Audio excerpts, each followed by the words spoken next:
You're listening to A Little Too Quiet, the Ferndale Library podcast. It's brought to you by the Friends of the Ferndale Library, and I'm joined by author Maureen Dunphy. Hello. Hi, Jeff. Thanks for having me today. I really appreciate it. Thanks for coming into the library to join me. We've done quite a few author interviews in the library here and on this podcast, but as a sign of the times in the COVID era, this is the first one in a long time I've been able to do in person, so it's a little exciting for me. They've been all over Zoom, which is fine. Help me out with the pronunciation about this. I hate to start the podcast just like this. I never know if it's divining or divining. Oh, it's divining. Thank you, divining. Think of the divine. Yes, divining. A Memoir in Trees is the newest on Wayne State University Press from Maureen Dunphy. Congrats on the new book. Thank you so much, Jeff. It was a really fun book to write. Each chapter is named for a different species of tree, but you're also telling the story of your life. I guess, can you tell us about how the idea for this book came about? You'll be surprised. It's not what you're thinking. Okay. So how this idea came about was I'd written a book called Great Lake Island Escapes, Ferries and Bridges to Adventure. Which and that was, I should say, I should have given the bona fides, a Michigan notable book from 2017. There you go. Yeah. So that book was a different kind of book because it took 2 seasons, island seasons, which is like Memorial Day to Labor Day, of research by going to these islands. So it was very fun. And I really care about the Great Lakes, and what got me into that was I had a cottage on a Great Lake Island for 25 years, and I thought the best way for people to fall in love with the Great Lakes and care about them enough to protect them is to be surrounded by water on an island. And at that point, I thought, maybe 10 islands. Well, there were 136 islands that you can get to by bridge and ferry. Okay, so when I was done with that, actually before I was done with that book, trees kept calling to me. I walk every morning, and my walking partner had noticed actually before I finished the Great Lakes book that I kept stopping to talk about trees and ask questions about trees. And so in 2012, and that was actually before the 2 island seasons that I researched, so I wasn't anywhere near done with that book, she got me a book for Christmas that was on tree identification. And I couldn't get over the tree thing, like in real life, but I wasn't thinking about it at my desk. Mm-hmm. And then I started keeping a little journal of questions because I figured questions are a good way to figure out what the next thing to write is. Mm-hmm. And the majority of the questions ended up being about trees. So I got my answer about that. And so I set out, I went, I think it was, it would have been January of 2020. I had written a book proposal by then for Wayne State University Press. So my goal was I really wanted it to be published in the Made in Michigan Writer Series. It was just a goal. So I wrote a book proposal as I had for the Island book, and it was accepted in January of 2020. And then a lot of things happened both at the press and then in our world. By the time I finished the book in March of 2021, what you now are seeing as essays were one of 8 chapter features in 16 chapters. Wow. And the only reason the narratives were in the book was just to explain why that species, right? Because the species are not, like if I sat down with a tree book and I said, okay, I'm going to write a tree book and I'm going to cover as diverse a species of native trees, say, mm-hmm. They would not be necessarily these. Some of them would, but I've got a Norway maple and a silver maple. I've got an English oak and a white oak. Would I have done that if I was thinking that way? No. Sure. But when I got the idea of picking species, mm-hmm. I sat down and did a brainstormed list of what different relationships I've had with trees, mm-hmm. and there were 73. So then I picked the 16 that seemed most significant, usually because they involved other family members, mm-hmm. Is the most common reason why. Mm-hmm. But that was just one little part. Then I had the species and I had these little narratives. But then I went and did a bunch of other things. Now, if in the book, if you notice, there's 2 appendices at the end. And Appendix A is just called like the trees. Very helpful for people who do not know a lot about these trees. Oh, yes. Yeah. And so this part of it was another one of those 8 chapter features. And this part was like how to identify the trees, like with trunks and leaves and all of that. So when I took the manuscript back to my wonderful editor, Annie Martin at Wayne State University Press, and turned it in this now was March of 2021, I got a call back from her pretty quickly. And she said, I love these essays. This is the book. This is the book. And so for 24 hours, I was so flattered that like I had not written essays really seriously in the past. Some about writing, essay here or there, but not. And I thought, oh, wow, not just anybody, but Annie Martin thinks I'm an essayist.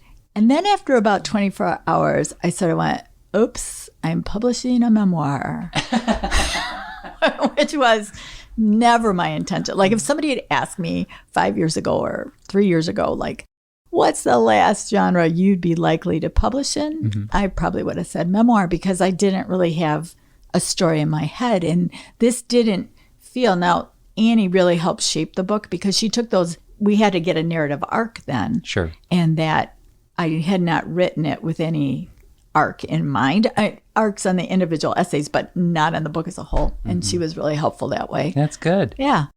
You know, you're not supposed to ask yes or no questions, but I'm going to. Okay. Against my own better judgment. But this did track for me. This did make sense for me because is it not one of your goals, your passions, to get us to think about how we interact with nature?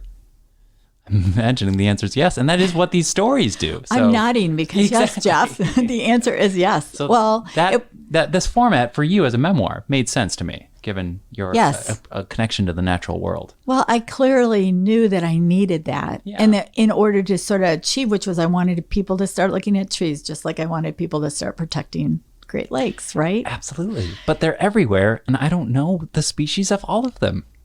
Wow. I am so hesitant to reveal to Maureen, I don't even know the species of maple currently in front of my house. I just know that it is a maple. I'm sorry. Well, maples look a lot alike. So when the leaves come out, if the stems are red in the spring and are red in the summer, then you're looking at like a red maple. I think that's what I got. Okay. Yeah. Because they don't all do that. So like a Norway maple, I would tell you to look for something a little bit different. And I have to say, Jeff, like I'm not a botanist. So I have 3 tree identification guides that I usually keep with me in the car because sometimes I stop and take a look at a tree. Yeah, sure. And I want to know what it is. But this book, especially with that appendix, is great for folks and readers like me who obviously have a general appreciation for trees, but we don't know everything about them. And so I could go to the first chapter and the appendage and learn a lot about the tree I'm most fascinated by, which is a sycamore tree. Oh, and that's yeah. that's the tree that opens up the book.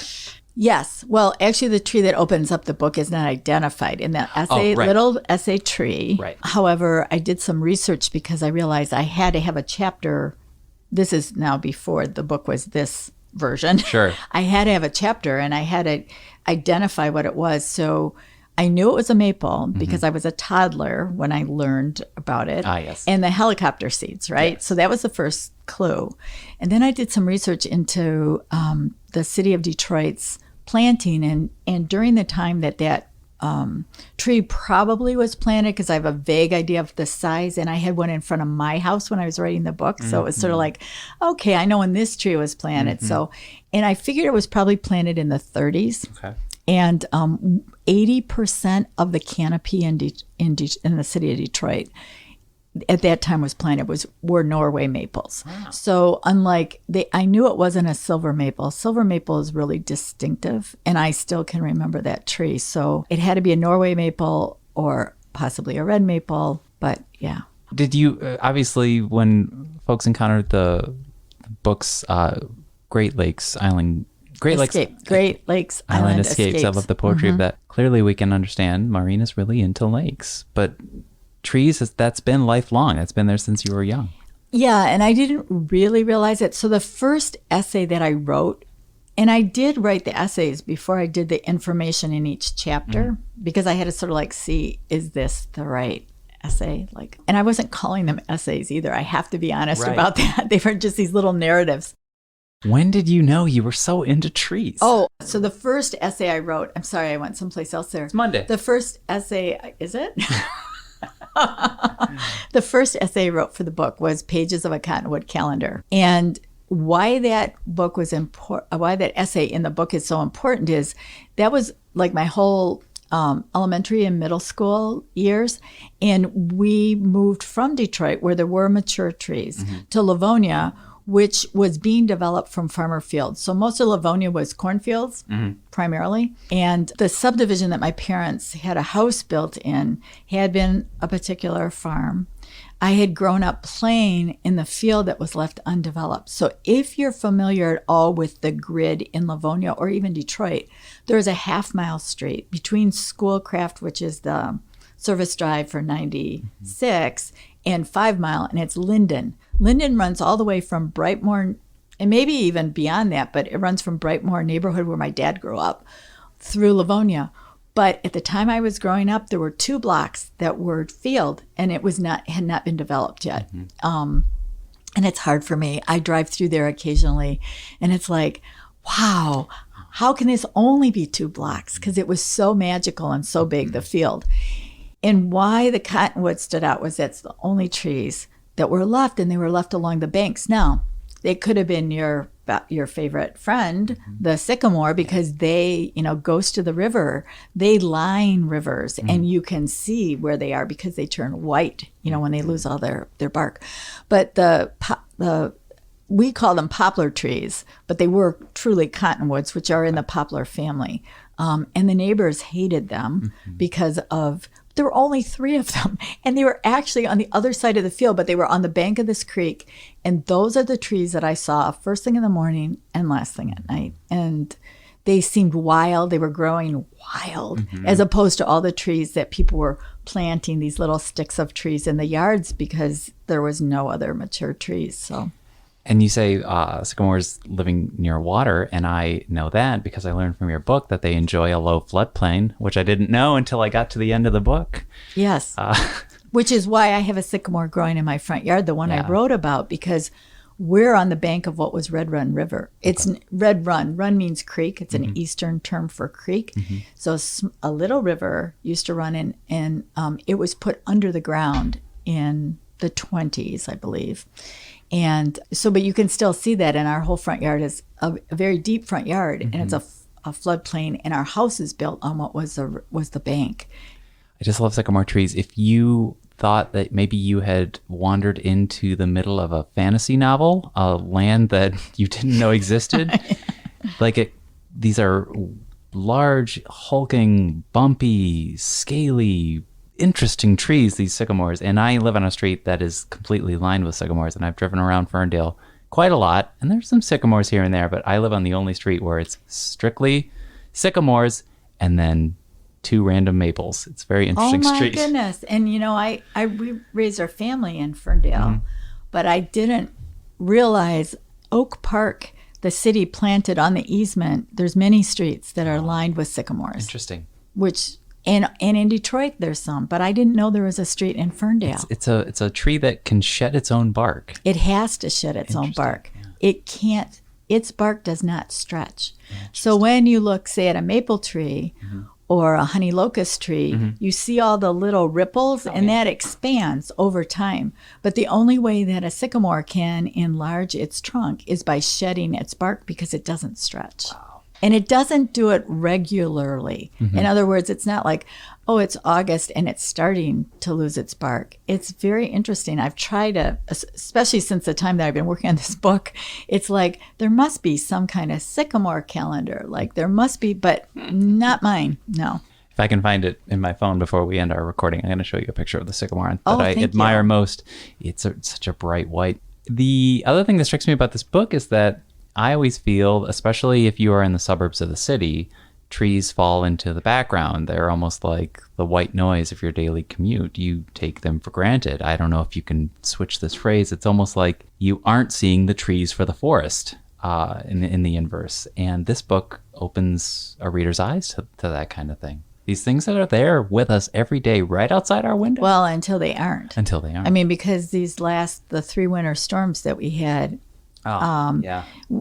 getting here today, there is like a whole neighborhood that is right now occupied by Esplende. Is Esplende? The tree people. Yeah. And major cutting is going on. It's odd because it's not all on the easement. So I don't know if the homeowners then hired, but yes, when they're gone, They're gone. they're gone. And it's really hard. You can't get those trees back. And it changes everything. The beech grove that we lost in our neighborhood, that was a very hard loss because it actually changed the quality of, you'd think it would change the quality of light, and it did to a certain degree because there was a lot of green. They were very tall, mature beeches, but it actually changed the quality of how the air felt on your skin. And that was, I never imagined something like that before. I didn't know it until, in a way, I didn't learn that part of it until it was gone. Oh, man. Do you know one of my favorite things to do during the summertime when there's naturally a lot of noise? There are people out having barbecues, or there are leaf blowers or wood chippers driving around. There's just and the cars honking, and just everyone is outside. It's summertime. But I like to, long after the sun is set, walk out into my backyard, probably right before I go to bed, and look up at the trees that are in my backyard and just watch them kind of silently swaying in the summer breeze.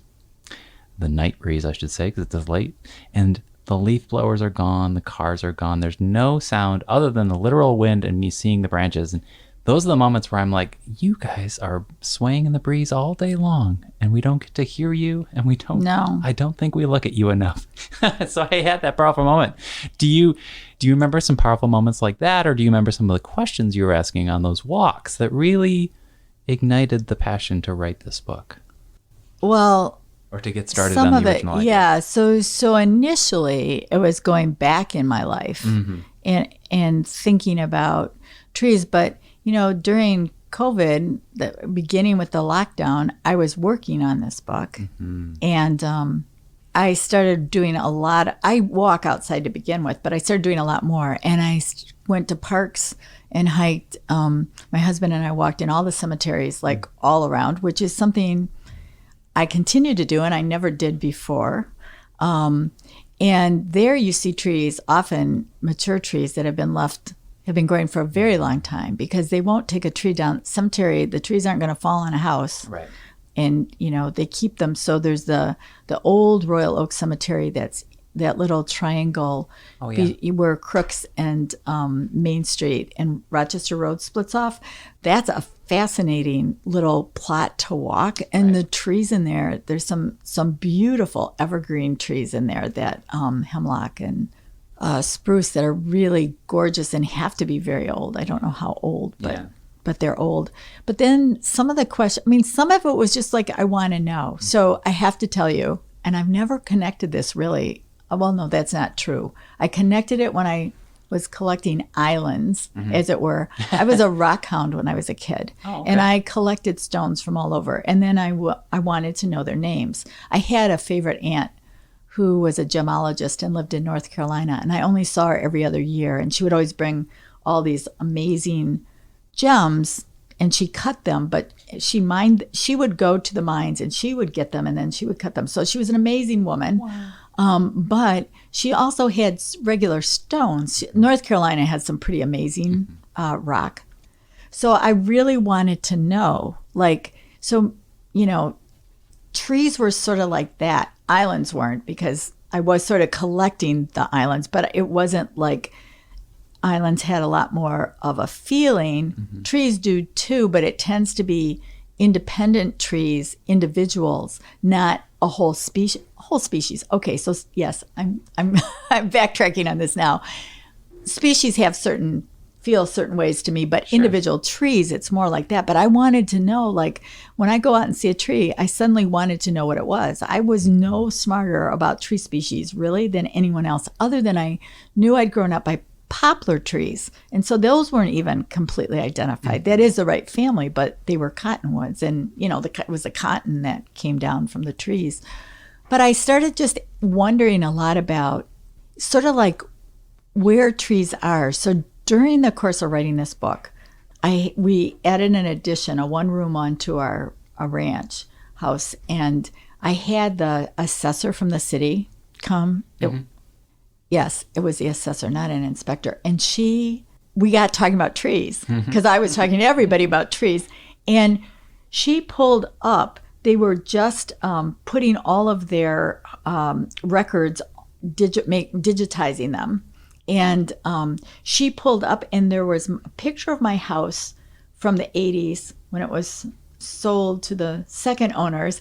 And she said, would you like this? Because they were literally getting rid of these cards that had the pictures, and they'd all been scanned in. So when she gave it to me, there were 3 pictures glued atop one another. So I could actually see what my front yard looked like. And the sycamore, when it was a stick, and it's huge now, it's got to be at least 90 feet. Wow. So to see when it was planted, the house was built in 56.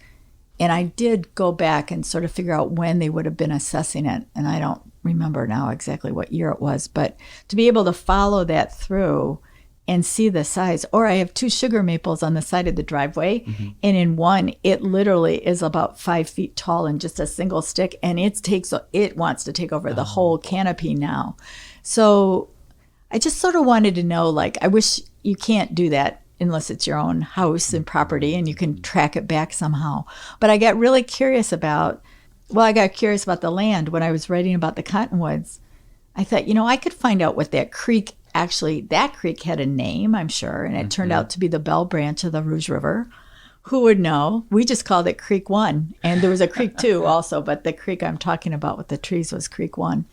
And then I thought, well, I could find out the farmhouse was still there, and I thought I could find out who this farm belonged to and what they farmed. And I just went down this amazing story that blew me away. They represent history. We there's that metaphor maybe of the rings of a tree when you chop it, right? Right. That shows its years, but these are marking time as far as seeing a baby sycamore and then seeing this monster. Majestic too. Yes. A majestic monster. It is a majestic monster in a good way. Yes, of course. Yeah. Sycamores are imposing. Yeah. So when I managed to connect with a person in the city planning department of the Livonia, and he was really helpful. He was the one who helped me identify what the creek it was, because it's now underground.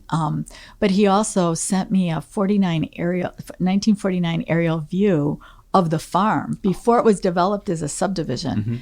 And that was fascinating, because then I realized that while I might have been mourning those particular cottonwoods that are no longer there, and I did check all the backyards on Linden, there were other trees there that had to be removed for the subdivision, or that's how they did it then. I mean, I hope now they would consider maybe leaving trees. I don't know.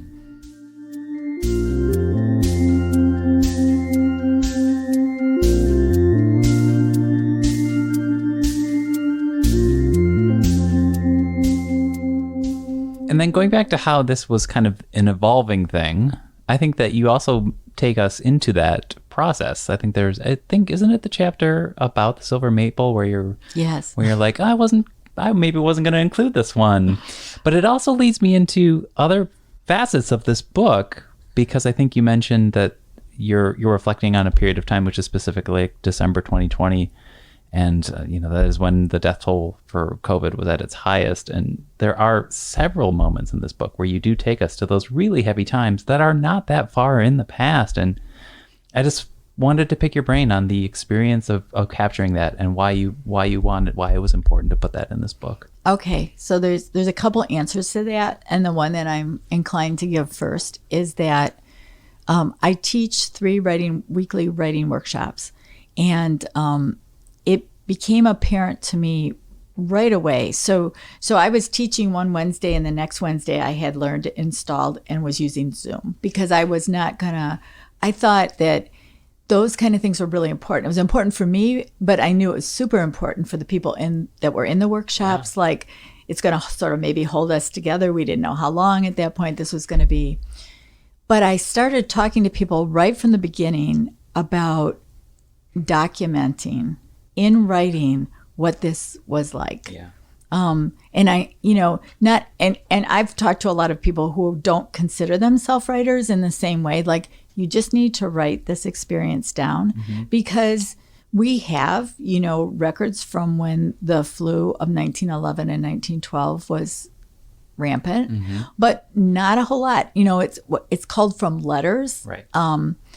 And just doing, if you look at any of those books that were written about that pandemic, you can see the amount of research that went in to try to piece together what happened.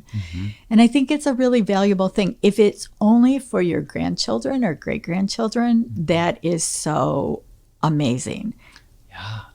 And so I was encouraging the writers in my workshop to document things. And it was really clear to me, because I went through this experience of thinking I was coming back from North Carolina and thinking I got very sick and I thought I had COVID. And at that point, my doctor just said, you need to isolate for 14 days and stay home. And so the day that I went out walking was the day that I came across this silver maple, which had a branch that just was like at eye level in the park near my home. And I had never seen a silver maple flower before. And I think we all were looking at things a little bit differently at that point, too, because we were really scared and we didn't know what was going to happen. And I was so relieved to actually be getting well and not to be sick with COVID, because that was pre-vaccine and antivirals and pre-everything. So very uncertain. Yeah. So seeing this little miracle, the flower, it's very unusual. There's female and male flowers on many trees. And this flower was red and yellow and was so incredible that it was like, wow, what a gift. And I've gone my whole life living around silver maples, and I've never, ever paid attention to this. So when people used to say to me, the trees are budding, what does that mean to you? If somebody says the trees are budding, what do you think? I'm seeing little colorful little things poking out of the branches, and they're usually reddish. You're more observant. Okay. Because what I thought when trees were budding was that they were the leaves that were budding out. Oh, yeah. You know, and there are leaf buds, but there are first flower buds. Right. And they're often red. So now sometimes leaf buds can also, in the sheath that they're in, can look like they're sort of reddish brown. Yeah. But it was a real amazing moment to see this flower and think, like, at first it was like seeing something completely alien. I mean, I had no idea. Now, I know now. So in one of the winter storms that we recently had, a friend of mine said, oh, the silver maple buds are all over my backyard. And I had the occasion, and they were. And you know, they are closed when they fall off because of weather like that. But I just hadn't ever put it together. So like I'm saying, I was no specialist in trees, and I still don't consider myself like, you know, I know how to look things up and I know what to look for now. So I know how to do the identification, but I can't look at any tree off the street and necessarily pick it out. In general, I highly encourage the enterprise of citizen scientist. I think there's nothing wrong with that. I think the more we can learn about nature, the better. I think it's also the chapter on the English oak, where it's the opening, where it's taking us back to the Women's March of January 2017. And that happens also consistently through this book, where I was reading it and I'm learning about your life, but I'm also going through history that is recent, and I forget how recent it was. And then I'm wondering, well, how is this going to tie into the tree? And she does it every time. I thought that was one of the best parts of the book, is taking us through so many of these moments, and then making it personal, and then teaching us about trees. It's a very unique memoir. Yes, because remember, it did not start out that way. I mean, this was the vision, you know, that my editor, Annie Martin, could see this. Yes. Is pretty amazing to me. And there was not a revision based on like making it a memoir. You know, there was no added draft. It was like, we start with these, and then it goes, once you go into publication, you've got, you know, like 3 big major drafts that happen. But it wasn't because anything changed. I didn't add another quote essay. I didn't change any of the essays around. I was amazed, because the first thing I thought was, how am I going to order these? Because I knew that was not, I sort of had them ordered I didn't have them ordered in the way that I wrote them. I had them more ordered chronologically, like by year, and they're not that way now. But of course, in some essays, I'm all over the map in terms of the years too. So. Yeah, and so the thing I was thinking about is this sense of trees making us feel, that, again, going back to that need for feeling connected, because these trees are all over all of our neighborhoods. The cover art I want to give a shout out to is amazing. Is that not incredible? Amazing, and these glowing pink roots kind of overlay the subtitle, which are really great. But I don't know, this book and how you wrote it, a cliched metaphor, gave me kind of a sense of feeling grounded again, literally. Like I was tapping into the root network that trees use, sometimes to talk to each other, which is also amazing. I want to also talk about the idea of a memoir, though, to go back to that, and especially how you are a teacher, because we started a writers group here at the library during COVID, because kind of from that same impulse, we thought people might want to get into a room and if not even just to see each other, talk to each other. Right. But we'd always kind of wanted to start a writers group. And a lot of the people that we got were keen on writing a memoir. And they weren't 100% certain that they necessarily wanted to write about COVID, but they were very certain they wanted to start a memoir. How did you feel about the idea of a memoir? Was it something you No, that was the oops. I was really flattered. It would never even entered your mind. It would have been something I would have said, here's something I'm never going to write. Because I've written a novel. I've written poetry. I started as a poet. I mean, I've written, and then then the nonfiction bit with the Great Lakes Island Escapes. And then I wrote a second book on the Great Lakes, which is a kid's juvenile All about the Great Lakes? All about the Great Lakes. So, yeah, it was a strange feeling, and I guess I wasn't sure how it was going to work.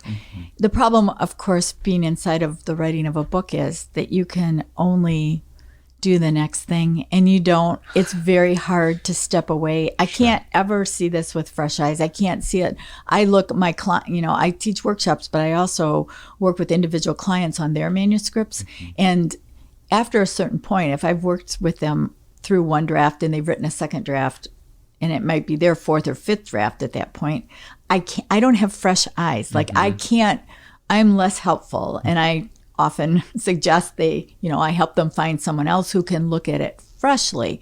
So about writing a memoir, I think that many people, especially when they start to write, they write about what they know. I mean, that's a really good place to start. And I think then maybe after a while, people write about what they don't know and want to know about. They write about questions. And I had so many questions about trees in this little, it was the size of one of the little moleskin journals. And every day I wrote a question, at least one question. And I could see where my leanings were. Sometimes you don't know, like where to go writing wise. And so you try to think it out. And that isn't always the right way to go. It is a singular experience to write a book. It is. It really is. It is. You really can get lost in the weeds. There's a chapter in here, and I think it's possibly the last chapter. Am I getting this right? On the Japanese Zelkova? Yes, and that story is so funny because I had this great plan that these would all be Michigan trees or Great Lake area trees. Sure. And but then I spend time, both my daughters live out of state, and so I spend time in North Carolina and I spend time in Colorado, and I thought, oh, this will be great. I'll do one tree. And actually the Colorado Pinyon, which I wrote about in the second to last essay, was the first tree that I didn't know that I identified using the Arbor Day Foundation guide. Awesome. Which is really a great guide, because you just talk about yes and no. You just yes or no it all the way through until you've got the identification. And I did it online. I have the guide that I carry with me now, but I originally did it. They have an online site that's really great for that. But then in North Carolina, I was going to do the loblolly pine because it's a pine tree we don't have. And I thought that would be interesting. It was something my granddaughter was very interested in. These big, they look like, like bottle brushes. They're really long trunk and then really bristly.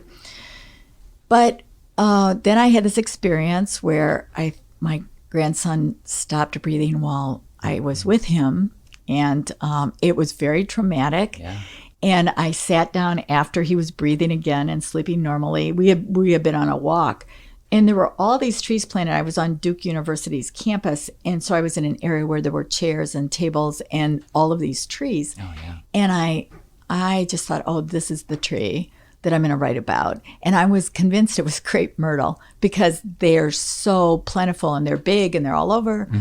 And I didn't discover until I was actually writing it. So initially there was an odd draft where it was like I went through the whole thing, and I didn't keep a lot of that in about having misidentified. And in fact, the appendices, that appendix entry at one time gave a bonus. I think I left it that way. I think you get the bonus. That's right. You don't get the Japanese Okova. No, well, there is a Japanese Okova, so I guess that's not true. Oh, you know where it is? It's on the website. Okay. So on my website, under more tree information, it's a bonus because I didn't go back and do all of that for both tree. You know, I'd done it already for the crepe myrtle. So, yes, that was quite the interesting. That was my first major misidentification after having written the whole essay and then discovering I was not right. And again, another instance where you're kind of revealing your process of like finding old journal entries and realizing you were going to be writing this book. Oh, and that was bizarre. Yeah. You know, that's very bizarre. It's one thing to know that I had this little journal that I was asking questions and they were about trees, but it was another thing to go back and actually come across something where I'd actually written the fact that was, and that was, I have no memory of that. If I hadn't written it down, I would have no idea. But I sort of think that as writers, we are sort of led, we have questions inside of us, and we may not recognize those questions. So I don't know what I've written a number of essays that are in various states since I've written this, and they're truly essays. They started out as essays, they developed as essays, they are still essays, but I don't have a big project. In every book of the 3 books that I've written, I always knew what I was going to write next. So this is very different. And they're not essays that I could see being in a collection together. They don't have a common thread other than I wrote them, and they're not as much of memoir. One is, but the rest, well, that's not true. I guess they are. But there's not going to be another memoir book coming out. I was just talking to someone about, again, kind of the singular experience of writing a book. And I would love to get some advice from you for any of our listeners. Because I think there's a point in every book where you get really knee deep into it. And it's almost like you're so far into it, but yet still feel so far away from finishing. And you don't know when, you don't know what it needs, or you have an inkling of what it needs, or you sort of know where you're going, and you have so much progress already, and this is the experience of the writers, and they bang their head against the wall.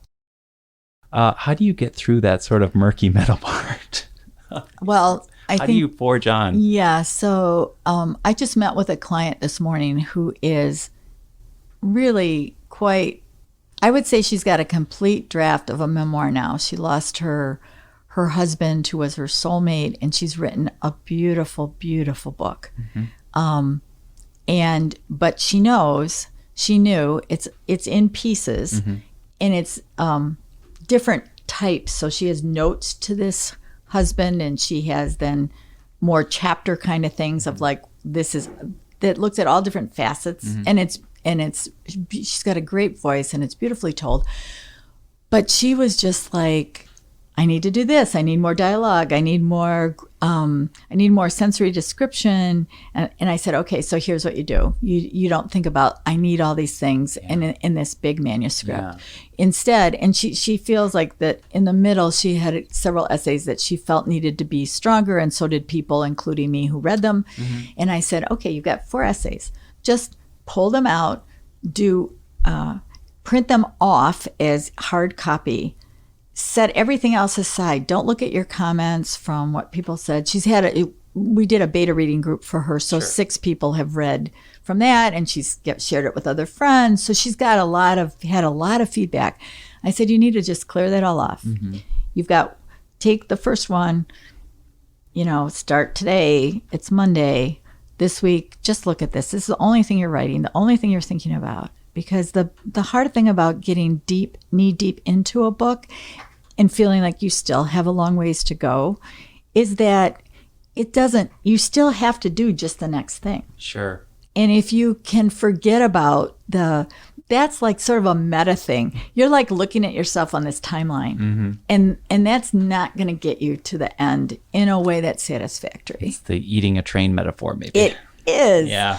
And it can feel a little bit different with fiction than nonfiction. So, and I think part of that is that it's, if you just focus on getting down the draft, you can then always fix it up. So the idea is just there, especially in a novel, you're sort of racing yourself to the end. You want to get stuff down without doing the editing. And that's a challenge in and of itself, right?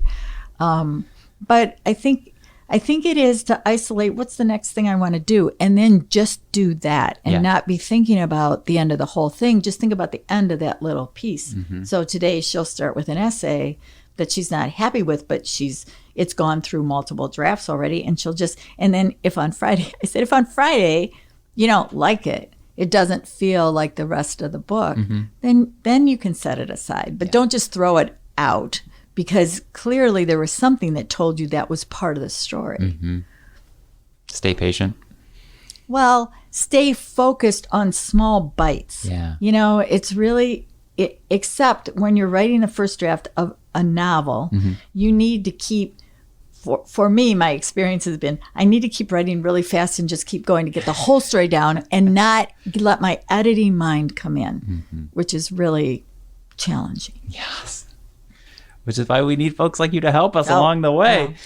So I've obviously revealed that my favorite tree is the sycamore. Your favorite tree? Well, it's interesting. I have to tell you that several dear friends threw a book reception for me yesterday. Nice. And I had the idea of having name tags because there are people from different parts of my life. So 2 of my workshops and my singing group I belong to and my family and my husband's, there were like all these different groups that I knew them all, but they weren't going to know each other. And so I brought name tags and I asked people to put down their name and their favorite tree. And somebody pointed out to me after I'd given a reading that I was not wearing a name tag. I said, well, everybody knows me. They said, but we don't know your favorite tree. And I would have to say in my lifetime, my favorite tree's probably been the cottonwood. Nice. Just because those were my friends. I mean, I had a treehouse in one of them. So I would have to say in this part of my life, it's probably been the sycamore. So we've lived in the house we live in Royal Oak for almost 17 years. It will be 17 years this summer. And that tree is right outside. So my study is in a front room that's on 3 walls are windows. Nice. And then I have this floodplain of a front yard that has mature trees, all sorts of. I have a lot of trees in my yard, but the sycamore is the closest. Well, no, there's a honey locust, but that's not, the sycamore is unique. Yeah. There's only a handful actually on my morning walk that I see, so there's not a whole lot in my part of Royal Oak, and it's right not far from my window, and it's what I stare at when I'm thinking. There's a lot to look at about it. So I would have to say that I too probably. Excellent. Yes. I also enjoy the birch, which seems like the little tiny distant cousin of the sycamore because it also gets kind of sheddy in its own little way. Yeah, but yes, and it also is because it can't stretch.